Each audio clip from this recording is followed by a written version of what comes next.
File 15. The Pitiful. My friends, there hath arisen a satire on your friend. Behold Zarathustra. Walketh he not amongst us as if amongst animals? But it is better said in this wise. The discerning one walketh amongst men as amongst animals. Man himself is to the discerning one, the animal with red cheeks. How hath that happened unto him? Is it not because he hath had to be ashamed too oft? O my friends, thus speaketh the discerning one. Shame, shame, shame. That is the history of man. And on that account doth the noble one enjoin on himself not to abash. Bashfulness doth he enjoin himself in presence of all sufferers. Verily I like them not, the merciful ones, whose bliss is in their pity. Too destitute are they of bashfulness. If I must be pitiful, I dislike to be called so, and if I be so, it is preferably at a distance. Preferably also do I shroud my head and flee before being recognized, and thus do I bid you do, my friends. May my destiny ever lead unafflicted ones like you across my path, and those with whom I may have hope and repast and honey in common. Verily I have done this and that for the afflicted, but something better did I always seem to do when I had learned to enjoy myself better. Since humanity came into being, man hath enjoyed himself too little. That alone, my brethren, is our original sin. And when we learn better to enjoy ourselves, then do we unlearn best to give pain unto others, and to contrive pain. Therefore do I wash the hand that hath helped the sufferer. Therefore do I wipe also my soul. For in seeing the sufferer suffering, thereof was I ashamed on account of his shame, and in helping him sorely did I wound his pride. Great obligations do not make grateful, but revengeful. And when a small kindness is not forgotten, it becometh a gnawing worm. Be shy in accepting, distinguish by accepting. Thus do I advise those who have naught to bestow. I, however, am a bestower. Willingly do I bestow as friend to friends. Strangers, however, and the poor may pluck for themselves the fruit from my tree. Thus doth it cause less shame. Beggars, however, one should entirely do away with. Verily it annoyeth one to give unto them, and it annoyeth one not to give unto them. And likewise sinners and bad consciences.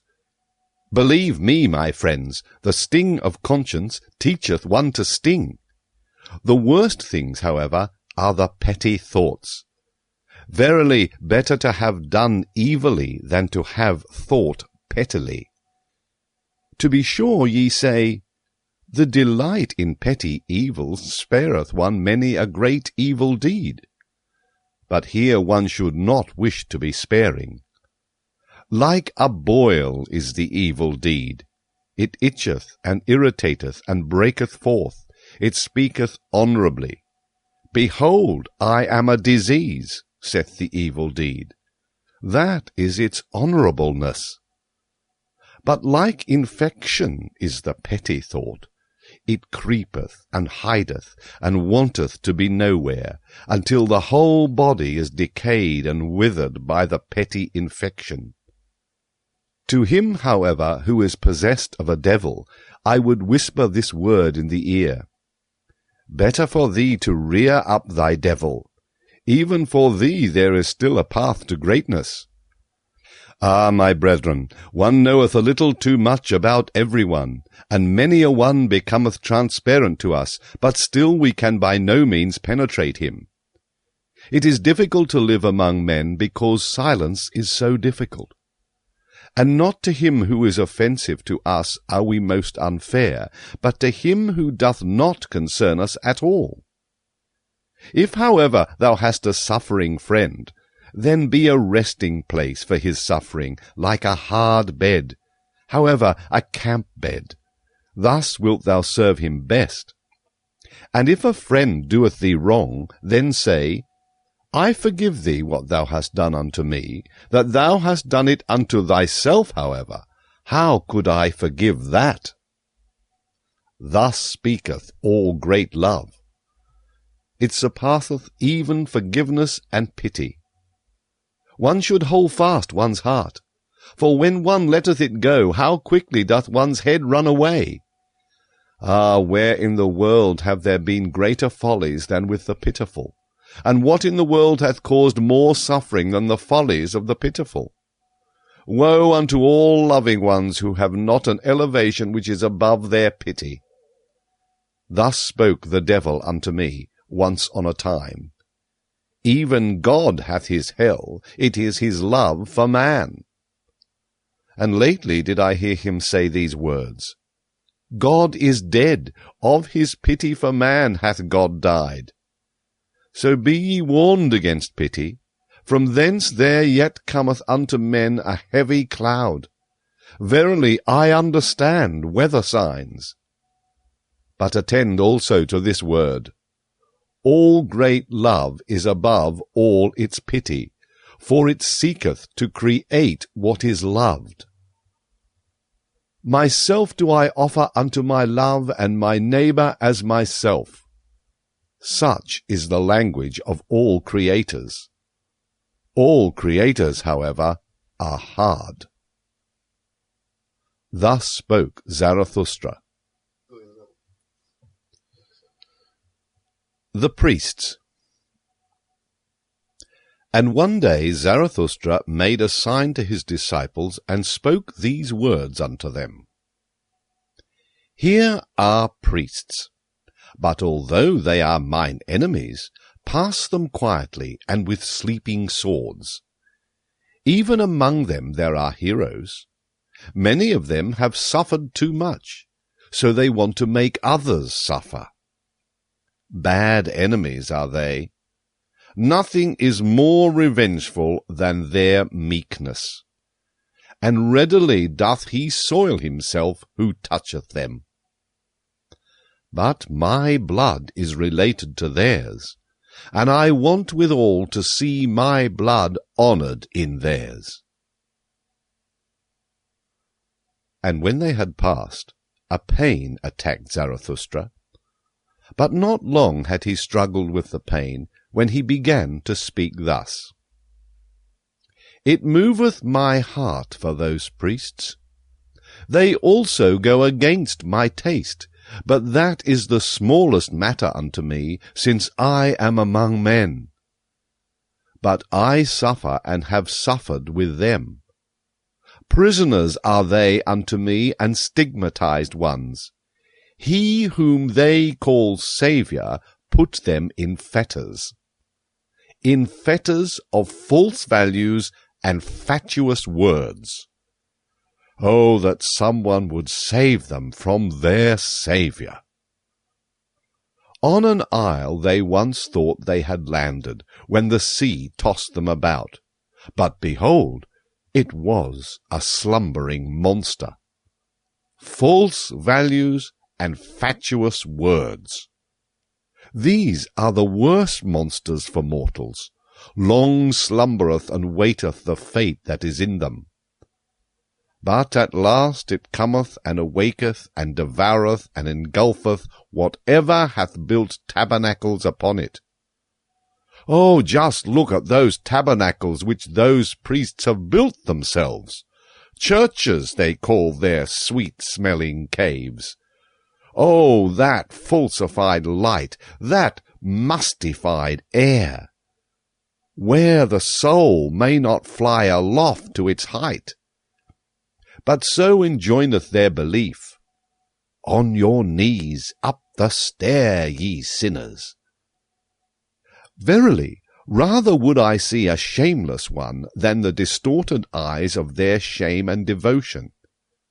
Who created for themselves such caves and penitent stairs? Was it not those who sought to conceal themselves and were ashamed under the clear sky? And only when the clear sky looketh again through ruined roofs, and down upon grass and red poppies on ruined walls, will I again turn my heart to the seats of this God. They called God that which opposed and afflicted them, and verily there was much hero spirit in their worship. And they knew not how to love their God otherwise than by nailing men to the cross. As corpses they thought to live. In black draped they their corpses. Even in their talk do I still feel the evil flavour of charnel houses. And he who liveth nigh unto them liveth nigh unto black pools, wherein the toad singeth his song with sweet gravity. Better songs would they have to sing for me to believe in their Saviour. More like save ones would his disciples have to appear unto me. Naked would I like to see them, for beauty alone should preach penitence. But whom would that disguised affliction convince? Verily their Saviours themselves came not from freedom and freedom's seventh heaven. Verily they themselves never trod the carpets of knowledge.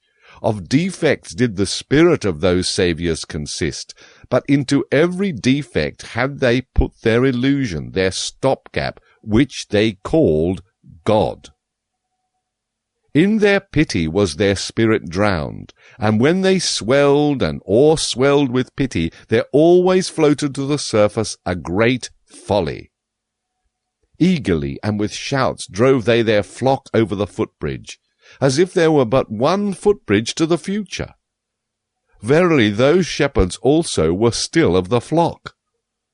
Small spirits and spacious souls had those shepherds, but, my brethren, what small domains have even the most spacious souls hitherto been? Characters of blood did they write on the way they went, but their folly taught that truth is proved by blood. But blood is the very worst witness to truth. Blood tainteth the purest teaching, and turneth it into delusion and hatred of heart. And when a person goeth through fire for his teaching, what doth that prove? It is more, verily, when out of one's own burning cometh one's own teaching. Sultry heart and cold head, where these meet, there ariseth the blusterer, the Saviour. Greater ones verily have there been, and higher-born ones than those whom people call saviours, those rapturous blusterers. And by still greater ones than any of the saviours must ye be saved, my brethren, if ye would find the way to freedom. Never yet hath there been a Superman. Naked have I seen both of them, the greatest man and the smallest man. All too similar are they still to each other. Verily, even the greatest found I all too human. Thus spoke Zarathustra. The Virtuous. With thunder and heavenly fireworks must one speak to indolent and somnolent senses. But beauty's voice speaketh gently. It appealeth only to the most awakened souls. Gently vibrated and laughed unto me today my buckler. It was beauty's holy laughing and thrilling. At you, ye virtuous ones, laughed my beauty today, and thus came its voice unto me. They want to be paid besides. Ye want to be paid besides, ye virtuous ones? Ye want reward for virtue, and heaven for earth, and eternity for your today? And now ye upbraid me for teaching that there is no reward-giver, nor paymaster? And verily, I do not even teach that virtue is its own reward. Ah, this is my sorrow. Into the basis of things have reward and punishment been insinuated, and now even into the basis of your souls, ye virtuous ones. But like the snout of the boar shall my word grub up the basis of your souls. A plowshare will I be called by you. All the secrets of your heart shall be brought to light, and when ye lie in the sun, grubbed up and broken, then will also your falsehood be separated from your truth. For this is your truth: ye are too pure for the filth of the words. Vengeance, punishment, recompense, retribution. Ye love your virtue as a mother loveth her child. But when did one hear of a mother wanting to be paid for her love? It is your dearest self, your virtue. The ring's thirst is in you. To reach itself again struggleth every ring, and turneth itself. And like the star that goeth out, so is every work of your virtue. Even is its light on its way and travelling, and when will it cease to be on its way? Thus is the light of your virtue still on its way, even when its work is done. Be it forgotten and dead, still its ray of light liveth and travelleth. That your virtue is yourself, and not an outward thing, a skin or a cloak, that is the truth from the basis of your souls, ye virtuous ones. But sure enough, there are those to whom virtue meaneth writhing under the lash, and ye have hearkened too much unto their crying. And others are there who call virtue the slothfulness of their vices, and when once their hatred and jealousy relax the limbs, their justice becometh lively, and rubbeth its sleepy eyes. And others are there who are drawn downwards, their devils draw them. But the more they sink, the more ardently gloweth their eye, and the longing for their God. Ah, their crying also hath reached your ears, ye virtuous ones. What am I not, that this is God to me, and virtue? And others are there who go along heavily and creakingly, like carts taking stones downhill. They talk much of dignity and virtue. Their drag they call virtue. And others are there who are like 8-day clocks when wound up. They tick and want people to call ticking virtue. Verily, in those have I mine amusement. Wherever I find such clocks, I shall wind them up with my mockery, and they shall even whir thereby. And others are proud of their modicum of righteousness, and for the sake of it do violence to all things, so that the world is drowned in their unrighteousness. Ah, how ineptly cometh the word virtue out of their mouth! And when they say, I am just, it always soundeth like, I am just revenged. With their virtues they want to scratch out the eyes of their enemies, and they elevate themselves only that they may lower others.